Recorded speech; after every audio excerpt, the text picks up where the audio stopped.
তোমরা যারা ক্যালকাটা ইউনিভার্সিটিতে বিএ হিস্ট্রি অনার্সে ফোর্থ সেমিস্টারে পড়ছো, তোমাদের যে DS-CC7 পেপারটি রয়েছে মধ্যযুগের ভারতের ইতিহাস, এই পেপারটির সিলেবাস নিয়ে বিস্তারিত আলোচনা করব আজকের এই ভিডিওতে। এর আগের একটি ভিডিওতে আমি তোমাদের যে ফিফথ পেপারটি রয়েছে আদি মধ্যযুগের ভারতের ইতিহাস, সেই পেপারটির সিলেবাস নিয়ে আলোচনা করেছি এবং আজকের ভিডিওতে আলোচনা করব তোমাদের 7 পেপার অর্থাৎ ফিফথ পেপার যেখানে শেষ হয়েছে তারপর থেকেই শুরু হয়েছে তোমাদের 7 পেপার। একবার আমরা বোর্ডে কি লেখা রয়েছে দেখে নিই। দেখো, CU history honours fourth sem DS-CC7, এখানে মধ্যযুগের ভারতের ইতিহাস, ভারতের ইতিহাস পড়তে হবে। টাইম দেওয়া রয়েছে 1206 থেকে 1526, অর্থাৎ এই 320 বছর। এই 320 বছরে ভারতের সুলতানি শাসন প্রতিষ্ঠিত হয় এবং সুলতানি বংশের শাসন চলে। এই সুলতানি বংশের শাসনটুকু ধরা আছে তোমাদের এই 7 পেপারে। মধ্যযুগের ভারত, মধ্যযুগের প্রথম 500 বছর অর্থাৎ 1206 আগে 750 থেকে 1206 এই সময়টা, এই 500 বছর বা 550 বছরটা রয়েছে তোমাদের ফিফথ পেপারে। আর 1206 পরে 1526 পর্যন্ত অর্থাৎ পানিপথের প্রথম যুদ্ধ, বাবরের ভারত আক্রমণ পর্যন্ত এই সুলতানি বংশের শাসন রয়েছে তোমাদের 7 পেপারে। এরপরে 1526 থেকে 1757 অর্থাৎ পুরো মুঘল যুগটা দুটি পেপারে ভাগ করে CC8 এবং CC9 এবং CC10 এই দুটি পেপারে ভাগ করে তোমাদের পরের সেমিস্টার অর্থাৎ ফিফথ সেমিস্টারে রাখা আছে। এখন আমরা দেখব DS-CC7 পেপারটির যে সিলেবাস, মধ্যযুগের ভারতের ইতিহাস 1206 থেকে 1526, এই সিলেবাসে কি রয়েছে। তার আগে ভারতের ইতিহাসের যে ক্রম পরম্পরা অর্থাৎ যে পরপর ঘটনাগুলি ঘটেছিল সেগুলো যদি আমরা একবার দেখি তাহলে আমরা সিলেবাসটা অনেকটা বুঝতে পারবো। দেখো, 1206 আমি এর আগের ফিফথ সেমিস্টার মানে ফিফথ পেপারটির সিলেবাসে আমি আলোচনা করেছি 1206 পর্যন্ত। 1206 সালে মোহাম্মদ ঘুরি দিল্লিতে সুলতানি শাসন প্রতিষ্ঠা করেন এবং তিনি তার প্রধান কৃতদাস ও জামাতা কুতুবউদ্দিন আইবককে সিংহাসনে বসিয়ে তিনি চলে যান তার নিজ রাজ্য ঘুর রাজ্যে। কুতুবউদ্দিন আইবক 1206 সিংহাসনে বসে সুলতান উপাধি নেন এবং 1210 সালে গিয়ে তার মৃত্যু হয় ঘোড়ার পিঠ থেকে পড়ে গিয়ে, পোলো খেলতে গিয়ে তিনি মারা যান। ফলে তার প্রধান যে কৃতদাস বা জামাতা ইলতুৎমিশ 1210 থেকে 1236 পর্যন্ত তিনি রাজত্ব করেন। ইলতুৎমিশের পরে তার 4টি পুত্র ছিল এবং একটি কন্যা ছিল। সেই কন্যা রাজিয়া তিনি সিংহাসনে বসেন এবং রাজিয়া তুর্কিদের চক্রান্তের শিকার হয়ে তিনি মৃত্যুবরণ করেন এবং এরপরে ক্ষমতায় উঠে আসেন গিয়াসউদ্দিন বলবন। গিয়াসউদ্দিন বলবনের রাজত্ব চলে 1296 সাল পর্যন্ত। 1296 সালে গিয়ে এই তুর্কি বংশের পতন ঘটিয়ে আরেকটি নতুন বংশের আবির্ভাব ঘটে যার নাম খলজি। এটাকে আমরা বলি খলজি বিপ্লব। 1296 জালালউদ্দিন ফিরোজ খলজি সিংহাসনে বসেন এবং তাকে হত্যা করে তার ভ্রাতুষ্পুত্র আলাউদ্দিন খলজি সিংহাসনে বসেন। আলাউদ্দিন খলজি 1316 পর্যন্ত সিংহাসনে রাজত্ব করেন। এরপর 1320 সালে গিয়ে গিয়াসউদ্দিন তুগলক তিনি তুগলক বংশের প্রতিষ্ঠা করেন এবং 1325 সালে গিয়ে মোহাম্মদ বিন তুগলক সিংহাসনে আসেন এবং 1355 সাল পর্যন্ত রাজত্ব করেন। 1355 সালে ফিরোজ শাহ তুগলক সিংহাসনে বসেন। শুরু হয় তুঘলক বংশের শাসন। এরপরে তৈমুর লংয়ের ভারত আক্রমণ হয় এবং তৈমুর লং এই সমস্ত রাজবংশকে হটিয়ে দিয়ে তার নিজের মতো করে একটি নতুন রাজবংশ এখানে প্রতিষ্ঠা করেন, লোদি বংশ এবং সৈয়দ বংশ। সৈয়দ বংশের রাজত্ব শুরু হয় এবং সৈয়দ বংশের পরে আসে লোদি বংশ, বহলুল লোদি, ইব্রাহিম লোদি, এনাদের রাজত্ব। ইব্রাহিম লোদিকে 1526 সালে পরাজিত করেন বাবর এবং ভারতবর্ষে মুঘল সাম্রাজ্য প্রতিষ্ঠা করেন। এই 1526 পর্যন্ত এই 1206 থেকে 320 বছরের এই রাজনৈতিক ইতিহাস ধরা রয়েছে তোমাদের এই পেপারটিতে। এই পেপারে কি কি রয়েছে, পরপর কারা কারা রাজত্ব করেছেন তাদের ইতিহাসটা আমাদের কিন্তু খুব ভালো করে পড়তে হবে। এখানে কয়েকজন রাজার বা সুলতানের কৃতিত্ব আমাদেরকে কিন্তু পড়তে হয়। যেমন এখানে কুতুবউদ্দিন আইবক, ইলতুৎমিশ, আলাউদ্দিন খলজি, গিয়াসউদ্দিন বলবন এবং আলাউদ্দিন খলজির বাজার দর নিয়ন্ত্রণ নীতি, তার সাম্রাজ্য বিস্তার নীতি, ইলতুৎমিশ কি কি সমস্যার সম্মুখীন হন, তিনি কিভাবে তা থেকে মুক্তি পান, বলবান কিভাবে রাজতান্ত্রিক আদর্শ প্রতিষ্ঠা করেন, মোহাম্মদ বিন তুগলকের যে সংস্কার কার্যাবলী ছিল তা সেগুলো কি ছিল, ফিরোজ শাহ তুগলকের যে সংস্কার কার্যাবলী ছিল সেগুলো কি ছিল, এই সমস্ত ব্যক্তিদের মানে সুলতানদের যে ব্যক্তিগত ইতিহাস সেটা কিন্তু আমাদেরকে এখানে পড়তে হয়। এবার আমরা সিলেবাসটি যে মডিউলগুলিতে ভাগ করা রয়েছে, বিভিন্ন অধ্যায়ে ভাগ করা রয়েছে, সেই অধ্যায়গুলো ধরে ধরে আলোচনা করব। দেখো, প্রথমে এখানে তোমাদের ফিফথ পেপারের মতো 4টি মডিউল রয়েছে। তা প্রথম যে মডিউল, দিল্লি সুলতানির ঐতিহাসিক উৎস উপাদান। তা দিল্লির সুলতানি সম্পর্কে যে আমরা এখন অধ্যয়ন করব, দিল্লির সুলতানির যে ইতিহাসের উপাদানগুলো কি রয়েছে, সাহিত্যিক উপাদান কি রয়েছে, প্রত্নতাত্ত্বিক উপাদান কি রয়েছে, তাদের নির্মিত বিভিন্ন স্থাপত্য ভাস্কর্য কি রয়েছে, যেগুলো থেকে আমরা সুলতানি বংশের ইতিহাস জানতে পারি। তাহলে সুলতানি সাম্রাজ্যের উৎস ঐতিহাসিক উপাদান এগুলো কি রয়েছে, এটা কিন্তু প্রথম প্রশ্ন। এছাড়া সুলতানি যুগে ফার্সি সাহিত্যের বিকাশ ঘটে। ফার্সি সাহিত্য, এখানে আল বেরুনি ছিলেন, জিয়াউদ্দিন বার্নি ছিলেন, এছাড়া ছিলেন বদায়ুনি, কাফি খা, আরো অনেক একাধিক ঐতিহাসিক ছিলেন কিন্তু এই দিল্লির সুলতানি দরবারে। তো এই যে দরবারে যে ফার্সি সাহিত্য অর্থাৎ ফার্সি ভাষার যে সমস্ত গ্রন্থ লেখা হয় সেগুলো কি ছিল, এবং দরবারি সাহিত্য অর্থাৎ রাজ দরবারে সুলতানদের দরবারে যে সমস্ত সাহিত্যিকরা ছিলেন এবং তাদের দ্বারা সৃষ্ট যে সমস্ত সাহিত্য কর্ম রয়েছে সেগুলো বাকি। এবং এক্ষেত্রে আমরা জিয়াউদ্দিন বার্নি, বদাউনি এবং আল বেরুনি এনাদের লেখা বা এনাদের যে সমস্ত সাহিত্যকর্ম রয়েছে সেগুলো কিন্তু আমরা এই প্রথম মডিউলে পড়ব। তা প্রথম মডিউলে সুলতানি সাম্রাজ্যের ঐতিহাসিক উপাদান কি, ফার্সি সাহিত্যের বিকাশ কিভাবে হচ্ছে, দরবারি সাহিত্যের বিকাশ কিভাবে হচ্ছে, এগুলো আমাদেরকে জানতে হবে। এরপরে দেখো রয়েছে সুলতানি আমলের রাজনৈতিক কাঠামো। তো সুলতানি আমলের রাজনৈতিক কাঠামোটি কেমন ছিল, কিভাবে সুলতানি সাম্রাজ্যের সম্প্রসারণ হলো, কিভাবে কুতুবউদ্দিন আইবকের পরে ইলতুৎমিশ, বলবন, আলাউদ্দিন খলজি, মোহাম্মদ বিন তুগলক, ফিরোজ শাহ তুগলক, সৈয়দ এবং লোদি বংশ পরপর এরা রাজত্ব করছেন, এই সমস্ত রাজনৈতিক ইতিহাস এখানে আমাদেরকে পড়তে হবে। খলজি তুগলকদের ইতিহাস পড়তে হবে। আবার এই খলজি বংশের রাজত্বকালে বিশেষ করে আলাউদ্দিন খলজির রাজত্বকালে বারে বারে মঙ্গল আক্রমণ হয়েছে। মধ্য এশিয়ার দুর্ধর্ষ ডাকাত জাতি এই মঙ্গলরা বারে বারে কিন্তু ভারতবর্ষ আক্রমণ করেছিল। এই মঙ্গল আক্রমণ সম্পর্কে আমাদেরকে জানতে হবে। এবং তুগলক বংশ, সৈয়দ বংশ, লোদি বংশ 1526-এ যে পানিপথের যুদ্ধ হচ্ছে ইব্রাহিম লোদির সাথে বাবরের, সেই পানিপথের যুদ্ধের গুরুত্ব বা পানিপথের যুদ্ধ এগুলো সবই পড়তে হবে। এর পাশাপাশি শাসকদের সাথে অভিজাতদের কি সম্পর্ক ছিল, দরবারে যে সমস্ত আমির ওমরাহরা থাকতেন তাদের সাথে সুলতানদের সম্পর্ক কেমন ছিল। আবার এই মুসলিম শাসনকালে যে মুসলিম ধর্মগুরু ছিলেন খলিফা, যে খলিফা ছিলেন সমগ্র ইসলামিক জগতের প্রধান রক্ষাকর্তা, প্রধান ধর্মগুরু, প্রধান শাসনকর্তা, দিল্লির সুলতানদের এই খলিফার কাছ থেকে অনুমোদন নিয়ে আসতে হতো। তা এইভাবে সুলতানদের সাথে খলিফাদের একটা সম্পর্ক কিন্তু এখানে তৈরি হয়েছিল, সেই সম্পর্কটাও আমাদেরকে এখানে পড়তে হবে। তা এগুলো নিয়েই কিন্তু ছিল রাজনৈতিক ইতিহাস। রাজনৈতিক ইতিহাসের এই ইউনিটটাই সব থেকে বড় এবং এই ইউনিট থেকে অনেকগুলো প্রশ্ন রয়েছে। এরপরে দেখো রয়েছে সুলতানি যুগে সমাজ ও অর্থনীতি। সমাজের কথা যদি বলি, সুলতানি যুগে সমাজ কাঠামো কেমন ছিল, একেবারে উঁচু স্তরে কারা ছিল, সুলতানদের বংশ ছিল, তারপরে অভিজাতরা ছিল, তারপরে ছিল সাধারণ মানুষ, কৃষক, শ্রমিক, জমিদার, এরকম যে ভাগগুলো রয়েছে সুলতানি সমাজ ব্যবস্থায়, সেই ভাগগুলো নিয়েও আমাদেরকে পড়তে হয়, এগুলো সমাজের মধ্যে পড়ে। এছাড়া যদি আমরা অর্থনীতির কথা বলি তাহলে দেখব যে এখানে অর্থনীতি হিসাবে রয়েছে ইক্তা প্রথা।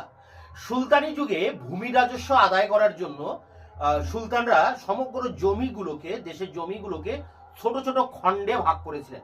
ছোট ছোট খণ্ডকে বলা হতো ইক্তা, এবং এই এক একটা খণ্ড থেকে রাজস্ব আদায় করার জন্য এক একজন আমির ওমরাহকে দায়িত্ব দেওয়া হতো। যিনি দায়িত্ব পেতেন তাকে বলা হতো ইক্তাদার। এই ইক্তাদারি ব্যবস্থা আমাদেরকে কিন্তু খুব ভালো করে পড়তে হয়।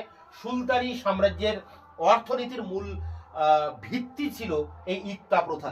এছাড়া কৃষি প্রযুক্তি কেমন ছিল, মধ্য এশিয়া থেকে এই মুসলিমরা, তুর্কি মুসলিমরা দেশে আসে, তারা কিন্তু চাষবাসের অনেক টেকনিক তারা নিয়ে এসেছিল। বিশেষ করে জলসেচ ব্যবস্থা, যেটাকে আমরা অর্ঘট্ট পদ্ধতি বলি, রাজস্থানে রয়েছে, যাকে পার্সিয়ান হুইল বলা হয়। তো এই জলসেচ পদ্ধতিটা কেমন ছিল এবং এই সময় কৃষি প্রযুক্তি কি কি নতুন নতুন আমদানি হয়েছিল ভারতবর্ষের সুলতানদের হাত ধরে, সেগুলো পড়তে হচ্ছে। রাজস্ব ব্যবস্থাটা কেমন ছিল, রাজস্ব আদায় করতেন কারা, খুত, মুকদ্দম, চৌধুরী, কানুনগো, এই যে বড় মাপের কর্মচারী যারা রাজস্ব আদায় করতেন, এদের সম্পর্কেও আমাদেরকে এখানে পড়তে হয়। নগর, সুলতানি যুগে একাধিক নগর গড়ে উঠেছিল, সেই সমস্ত নগরের ইতিহাস, নগরায়নের যে ইতিহাস, সেটাও আমাদেরকে এখানে পড়তে হয়। ব্যবসা বাণিজ্য, সুলতানি যুগের আভ্যন্তরীণ বাণিজ্য কেমন ছিল, বৈদেশিক বাণিজ্য কেমন ছিল, এবং ভারত মহাসাগরে যে বাণিজ্য হতো এই সুলতানি আমলে, সেই ভারত মহাসাগরীয় বাণিজ্যটা কেমন ছিল, এগুলোকে কিন্তু আমাদেরকে পড়তে হচ্ছে এই সুলতানি যুগের সমাজ এবং অর্থনীতির মধ্যে। এরপরে শেষ যে ইউনিটটা রয়েছে দেখো, সুলতানি যুগে ধর্ম ও সংস্কৃতি। সুলতানি যুগে ধর্মের কথা যদি আমরা বলি, দুটি নতুন ধর্ম এই সুলতানি যুগে মাথা ছাড়া দিয়ে ওঠে। প্রথমে যে ধর্মের কথা বলতে হয় তার নাম ভক্তি ধর্ম। দক্ষিণ ভারতে এই ভক্তি ধর্মের উত্থান ঘটে, অর্থাৎ ঈশ্বরের প্রতি ভক্তি নিবেদন করা, ঈশ্বরের কাছে নিজেকে পুরোপুরিভাবে সমর্পণ করার ভিতর দিয়ে হিন্দু ধর্মের ভিতরে এই ভক্তি ধর্মের আবির্ভাব ঘটে। এবং দক্ষিণ ভারতে এই ভক্তি আন্দোলন আবার দুটো ভাগে ভাগ ছিল, একটা ছিল নায়নার আর একটা ছিল আলওয়ার, একটা শৈবপন্থী একটা বৈষ্ণবপন্থী। তা দক্ষিণ ভারতের এই ভক্তি আন্দোলন উত্তর ভারতে প্রসার লাভ করে এবং একাধিক ভক্তিবাদী সাধকেরও কিন্তু আবির্ভাব ঘটেছিল। রামদেব, নামদেব, তুকারাম, রামদাস, এছাড়া ভক্ত দাদু, শঙ্করাচার্য, বল্লভাচার্য, নানক, কবির, শ্রী চৈতন্যদেব বাংলাদেশে, রাজস্থানে মীরাবাই, শঙ্করদেব রয়েছেন আসামে। তো এরকম একাধিক ভক্তিবাদী সাধকের আবির্ভাব ঘটে এই সময় উত্তর ভারতে, এবং তাদের হাত ধরে ভক্তি আন্দোলনের একটা জোয়ার আসে এবং সারা ভারতে এই ভক্তি আন্দোলনের একটা ব্যাপক প্রভাব পড়ে। তা ভক্তি আন্দোলন আমাদেরকে পড়তে হবে এবং এখান থেকে প্রশ্ন অবশ্যই আসবে। এরপরে যে ধর্মটি সুলতানি যুগে আবির্ভাব হয় সেটি হচ্ছে সুফি ধর্ম। সুফি ধর্ম কিন্তু ইসলাম ধর্ম থেকেই তৈরি হয়েছে। তাই ঐতিহাসিক ইউসুফ জালাল বলেছেন যে সুফি ধর্ম ইসলামের বক্ষ দেশ থেকে উৎপত্তি হয়েছে, অর্থাৎ ইসলামের বুক থেকে তৈরি হয়েছে এই সুফি ধর্ম। অ্যাকচুয়ালি সুফি ধর্মের আবির্ভাব আরব দেশে রাবিয়া এবং মনসুর, এই দুই ব্যক্তির হাত ধরে, বেগম রাবিয়া এবং মনসুর, এই দুজনের হাত ধরে এই সুফি ধর্মের আবির্ভাব ঘটে। আসলে এই সময়ে ইসলাম ধর্মে অনেক কলুষতা প্রবেশ করেছিল, অনেক কুসংস্কার প্রবেশ করেছিল। এই কুসংস্কারকে দূরে সরিয়ে বিশুদ্ধভাবে ধর্মাচরণের উদ্দেশ্যে এই সুফি ধর্মের আবির্ভাব ঘটে। সুফিরা বিভিন্ন সম্প্রদায়ে বিভক্ত ছিলেন, যাকে বলা হয় সিলসিলাহ।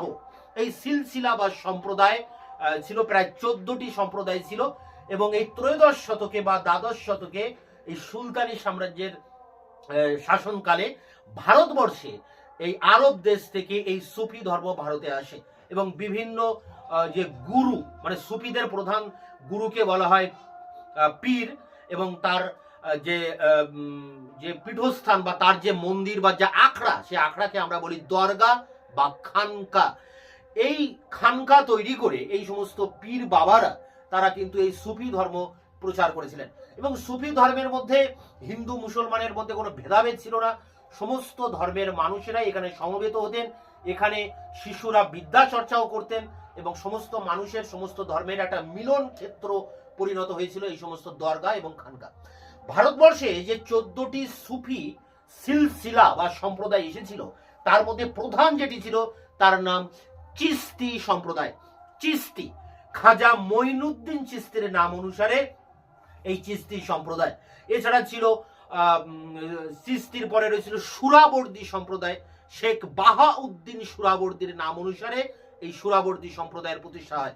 এছাড়া বাংলাদেশে আরো অনেক সম্প্রদায়ের আবির্ভাব ঘটে, যেমন সাত্তারি, মাদারি, এছাড়া ফিরদৌসি, এরকম একাধিক সম্প্রদায় রয়েছে। তবে আমাদের চিস্তি এবং সুরাবর্দী সম্প্রদায় সম্পর্কে অনেকটা পড়তে হবে। এই যে ভক্তি আন্দোলন এবং এই যে সুফি আন্দোলন সুলতানি আমলে বিকাশ লাভ করেছিল, এই দুই আন্দোলনের একটা বড় প্রশ্ন পরীক্ষায় তোমাদের আসবে। আরেকটি বিষয় রয়েছে আমাদের এখানে, যেটা দ্বিতীয় মডিউলে সুলতানি আমলের রাজনৈতিক কাঠামোতে যে বিষয়টা রয়েছে, যে আমরা এই রাজনৈতিক কাঠামো বলতে এই যে পরপর দাজ বংশ, খলজি বংশ, তুগলক বংশ, সৈয়দ ও লোদি বংশ আমরা পড়ছি। পাশাপাশি সুলতানি সাম্রাজ্যের পতন হচ্ছে 1526 সালে। কেন সুলতানি সাম্রাজ্যের পতন হলো সেটা একটা প্রশ্ন থাকে। আবার এই 320 বছর ধরে সুলতানরা রাজত্ব করেছেন ভারতবর্ষে, তাদের শাসনের প্রকৃতিটা কেমন, সুলতানি শাসন ব্যবস্থাটা কেমন ছিল, এটা কি ধর্মকে কেন্দ্র করে আবর্তিত হয়েছিল? তাই একে বলা হয় ধর্মাশ্রয়ী শাসন ব্যবস্থা। তা সুলতানি শাসন ব্যবস্থার প্রকৃতি অর্থাৎ সুলতানি রাষ্ট্র ব্যবস্থা কি ধর্মাশ্রয়ী ছিল কিনা, এটাও কিন্তু একটা গুরুত্বপূর্ণ প্রশ্ন থেকে যায়। এবং এই যে রাজনৈতিক কাঠামোটার কথা বললাম, পরপর বিভিন্ন রাজবংশ রাজত্ব করছে এবং একটা সময় সুলতানি সাম্রাজ্যের পতন ঘটছে। যখন পতন ঘটছে ঠিক সেই সময়ে এই পতনের সুযোগ নিয়ে ভারতবর্ষের বিভিন্ন জায়গায় আঞ্চলিক শক্তির বিকাশ ঘটে।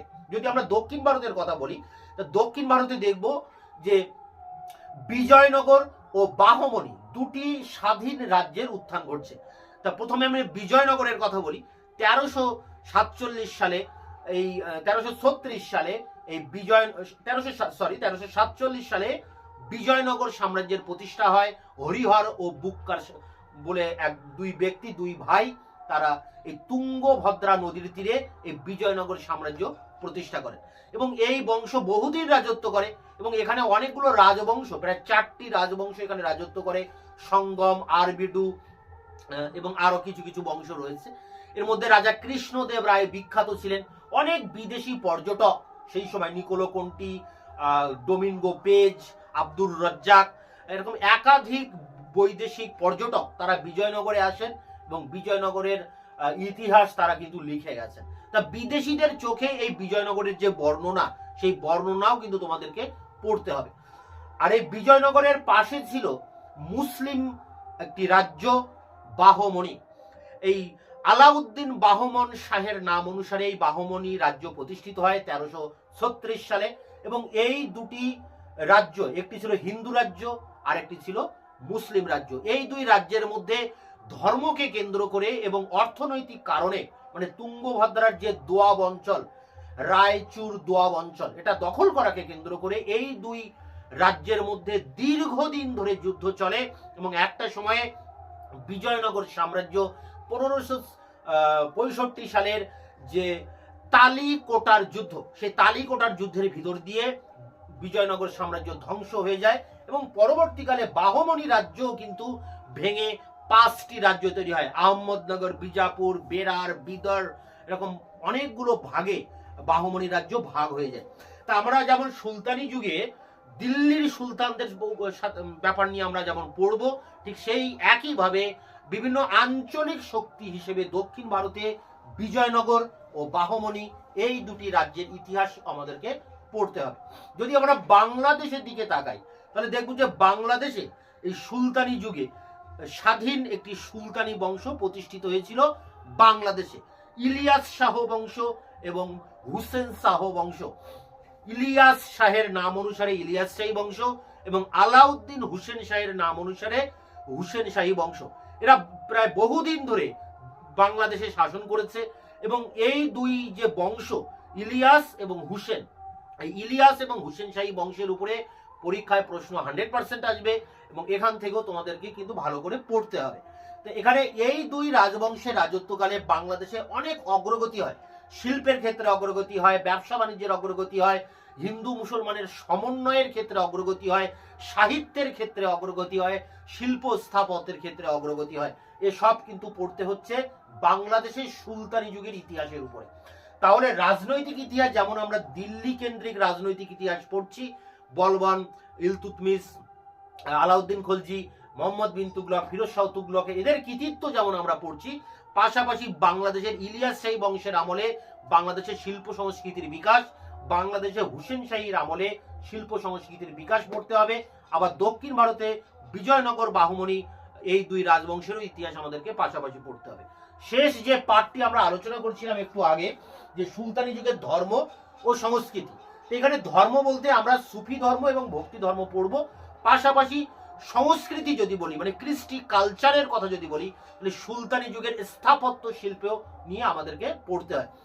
সুলতানি যুগের যে স্থাপত্য শিল্পরীতি তাকে বলা হয় ইন্দো সারাসেনিক শিল্পরীতি। সারাসেনিক মানে পারস্য দেশের সাসানীয় বলে একটি রাজবংশ রাজত্ব করত, সাসানীয় রাজবংশ। তা দিল্লির সুলতানরা এই পারস্যের যে রাজদরবার, সাসানীয় রাজদরবারের আদব কায়দা অনুসরণ করতেন। তাই সাসানীয়দের যে স্থাপত্য রীতি ছিল, যে খিলান, গম্বুজ, মসজিদ বা প্রাসাদ তৈরি করার যে যে ট্যাকচার, যে যে কাঠামো, সেই কাঠামোকে অনুসরণ করে ভারতে সেই কাঠামোকে তারা প্রয়োগ করেছিলেন। এবং ভারতের শিল্প সংস্কৃতির সাথে এই পারসিক শিল্প সংস্কৃতির একটা সংমিশ্রণ হয় এবং নতুন একটা শিল্পকলার জন্ম হয়, যার নাম ইন্দো সারাসেনিক শিল্পরীতি। এই শিল্পরীতিতে দিল্লিতে অনেক কিছু নির্মাণ করা হয়, অনেক স্থাপত্য নির্মাণ করা হয়। যেমন কুতুব মিনার নির্মাণ করেছিলেন কুতুবউদ্দিন আইবক, শুরু করেন, ইলতুৎমিশ সেটা শেষ করেন। এরপরে রয়েছে গিয়াসউদ্দিন বলবান, তিনি একাধিক প্রাসাদ তৈরি করেন, রাজধানী তৈরি করেন, সিরি বলে একটি রাজধানী তৈরি করেন।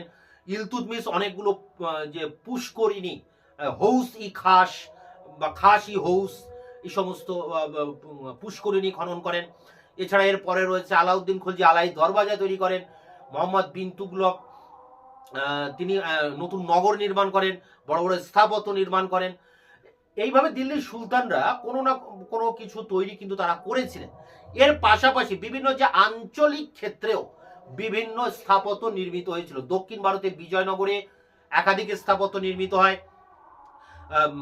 বাহমনি সাম্রাজ্যেও একাধিক স্থাপত্য নির্মিত হয়। যেমন বিদরের যে 16 থাম্বা মসজিদ বা বড় গম্বুজ মসজিদ। বাংলাদেশে স্থাপত্য শিল্পের বিকাশ হয় এই হুসেন শাহী এবং ইলিয়াস শাহী বংশের রাজত্বকালে। বড় সোনা মসজিদ, ছোট সোনা মসজিদ, তাঁতিপাড়া মসজিদ, একলাখি মসজিদ, একাধিক স্থাপত্য নির্মিত হয়েছিল সুলতানি যুগে। তার যে ধারা বিবরণী, তার যে ইতিহাসটা কি, সেটাও কিন্তু আমাদেরকে পড়তে হয়, একটা ইম্পর্টেন্ট প্রশ্ন হয় এখানে। তাহলে সুলতানি সাম্রাজ্যের যে ইতিহাস আমরা পড়ছি 1206 থেকে 1526, এর ভিতরে বড় বড় প্রশ্ন কি থাকে আমি একবার একটু বলছি, তোমরা শুনে নাও। আমি তোমাদের সাজেশন দেবো, সেই সাজেশন থেকে তোমরা জানতে পারবে, তবু এখানে একটু বলে রাখি। প্রথম যে প্রশ্ন থাকে যে সুলতানি সাম্রাজ্যের যে সাহিত্যিক উপাদান কি, সেটা একটা প্রশ্ন। এখানে শর্ট টাইপের কোশ্চেন হয়। জিয়াউদ্দিন বার্নির ইতিহাস চর্চা, বদায়ুনির ইতিহাস চর্চা প্রথম ইউনিট থেকে। দ্বিতীয় ইউনিটটা অনেক বড়, রাজনৈতিক কাঠামো। এখানে রয়েছে, প্রথমে রয়েছে খলজি বিপ্লব, ইলতুৎমিশের কৃতিত্ব, শর্ট টাইপ কোশ্চেন হয়। Qutbuddin Aibak, short type question হয়। সুলতানা রাজিয়া। ইলতুৎমিশ একটা 40 চক্র তৈরি করেছিলেন, 40 জন কৃতদাসের একটা সংগঠন, 40 চক্র, নব মুসলমান, সিধি মৌলা। এবং এখানে আরো প্রশ্ন হয় যে মঙ্গল আক্রমণ, আলাউদ্দিন খলজির সাম্রাজ্য বিস্তার নীতি এবং আলাউদ্দিন খলজির বাজার দর নিয়ন্ত্রণ নীতি। এগুলো আমি যখন তোমাদের কোশ্চেন অ্যান্সার পড়াবো তখন ডিটেলসে আলোচনা করব। মোহাম্মদ বিন তুগলকের সংস্কার পরিকল্পনা, ফিরোজ শাহ তুগলকের জনহিতকর কার্যাবলী, দিল্লি সুলতানি সাম্রাজ্যের পতনে ফিরোজ শাহ তুগলক কতখানি দায়ী ছিলেন, দিল্লির সুলতানি সাম্রাজ্যের পতনের কারণ, দিল্লির সুলতানি সাম্রাজ্যের যে প্রকৃতি, শাসন ব্যবস্থার যে প্রকৃতি বা ধর্মাশ্রয়ী রাষ্ট্র ছিল কিনা, দিল্লির সুলতানি সাম্রাজ্যের যে অকৃষিজাত বা বিভিন্ন প্রযুক্তিগত যে উন্নয়ন, দিল্লি সুলতানি সাম্রাজ্যের ব্যবসা বাণিজ্য, দিল্লি সুলতানি সাম্রাজ্যের ইকতা ব্যবস্থাটা কেমন ছিল, যে পরের মডিউলে রয়েছে। এছাড়া আঞ্চলিক শক্তি হিসাবে বিজয়নগরের শিল্প সংস্কৃতির বিকাশ কিভাবে হয়েছিল, বিজয়নগর বাহমনির মধ্যে বিরোধের কারণ কি কি ছিল, তালিকোটার যুদ্ধের গুরুত্ব কি, রাজা কৃষ্ণদেব রায়ের কৃতিত্ব কি, বা বিজয়নগর সাম্রাজ্যে একটা কৃষি ব্যবস্থা ছিল যাকে আমরা নায়ক প্রথা বলি, নায়াঙ্কারা প্রথা, সেটা কি। এরপরে রয়েছে দেখো এখানে থার্ড মডিউলে নগরায়ন, দিল্লির সুলতানি সাম্রাজ্যের নগরায়ন, দিল্লি সুলতানি সাম্রাজ্যের শিল্পকলা, স্থাপত্য, ভাস্কর্য, ব্যবসা বাণিজ্য, এগুলো সব বড় বড় প্রশ্ন হয়। এছাড়া শেষ ইউনিট থেকে সুফি ধর্ম এবং ভক্তি ধর্ম তো আছেই, এবং short type question Chishti Suhrawardy বা অন্যান্য সম্প্রদায়গুলো নিয়েও শর্ট টাইপ কোশ্চেন হয়। আবার ভক্তি আন্দোলনেও অনেক শর্ট টাইপ কোশ্চেন হয়, যেমন গুরু নানক, কবির, চৈতন্যদেব এনাদের উপরেও কিন্তু কোশ্চেন আছে। আলোয়ার, নায়নার দক্ষিণ ভারতে এগুলো প্রশ্ন আসে। রাজস্ব ব্যবস্থা থেকে প্রশ্ন আসে, খুদ মুকদ্দম চৌধুরী এগুলো কি, এই সব কিছু নিয়ে তোমাদের এই CC7 পেপার, DSCC7 মধ্যযুগের ভারতের ইতিহাস। তো এই পেপারটির মোটামুটি সিলেবাসটা এই ছিল। আমি এর আগে তোমাদের 5th পেপারের সিলেবাস দিয়েছি, এখন 7 পেপারে দিলাম। এর পরের ভিডিওতে আমি তোমাদের ইউরোপের যে ইতিহাস রয়েছে দুটো, একটা রয়েছে 6 পেপার, একটি 8 পেপার, এই দুটো পেপারের সিলেবাস নিয়ে আলোচনা করব এবং তারপরে 4টি পেপারের যে সাজেশন সেটি আমি পরপর নিয়ে আসবো এবং সাজেশনের প্রতিটা প্রশ্নের উত্তর আমি একটার পর একটা তোমাদের সামনে তুলে ধরবো। আমি ইতিমধ্যে অনেক প্রশ্নের উত্তর দিয়ে দিয়েছি, তার লিঙ্ক দেওয়া থাকবে ভিডিও ডেসক্রিপশন বক্সে। এছাড়া তোমাদের 4টি পেপারের 4টি প্লে লিস্ট দেওয়া থাকবে ভিডিও ডেসক্রিপশন বক্সে। তোমরা সেই জায়গা থেকে 4টি পেপারের জন্য 4টি প্লে লিস্টকে তোমরা ভালো করে দেখে নেবে, তার ভিতর থেকে তোমরা সমস্ত প্রশ্নের অ্যান্সার পেয়ে যাবে। যদি তোমরা এই সুলতানি সাম্রাজ্যের ইতিহাসের উপরে বই পড়তে চাও, তাহলে 2টি বইয়ের কথা বলছি, সেই 2টি বই পড়লে আর কিচ্ছু পড়া লাগবে না। সর্বশ্রেষ্ঠ বই বলা যায় এই সুলতানি সাম্রাজ্যের উপরে এখনো পর্যন্ত। মধ্যযুগের ভারত, গোপাল কৃষ্ণ পাহাড়ি, GK পাহাড়ি, হাওড়ায় বাড়ি। এনার কাছে আমি টিউশন পড়তাম একটা সময়, স্যার আমার স্যার ছিলেন গোপাল কৃষ্ণ পাহাড়ি। অসাধারণ লেখা, ওনার শ্রেষ্ঠ বই এই মধ্যকালীন ভারত, গোপাল কৃষ্ণ পাহাড়ি। আরেকটি বই রয়েছে সুলতানি যুগের ইতিহাস, তেসলিম চৌধুরী। এই 2 রাইটারের উপরে এখনো পর্যন্ত সুলতানি যুগের ইতিহাস আর কেউ ভালোভাবে লিখতে পারেনি। তাই এই দুটো বই তোমরা কলেজ থেকে তুলে নেবে এবং অধ্যয়ন করবে। আমি তোমাদের যে সমস্ত কোশ্চেনগুলো সাজেশনে দেব, প্রতিটা প্রশ্ন ধরে ডিসকাস করে আলোচনা করে তার অ্যান্সার তোমাদের সামনে খুব দ্রুত নিয়ে আসবো। ততক্ষণে চ্যানেলকে তোমরা সাবস্ক্রাইব করে রাখবে, বন্ধুদের কাছে শেয়ার করবে। ভিডিওটি ভালো লাগলে অবশ্যই একটা লাইক দেবে।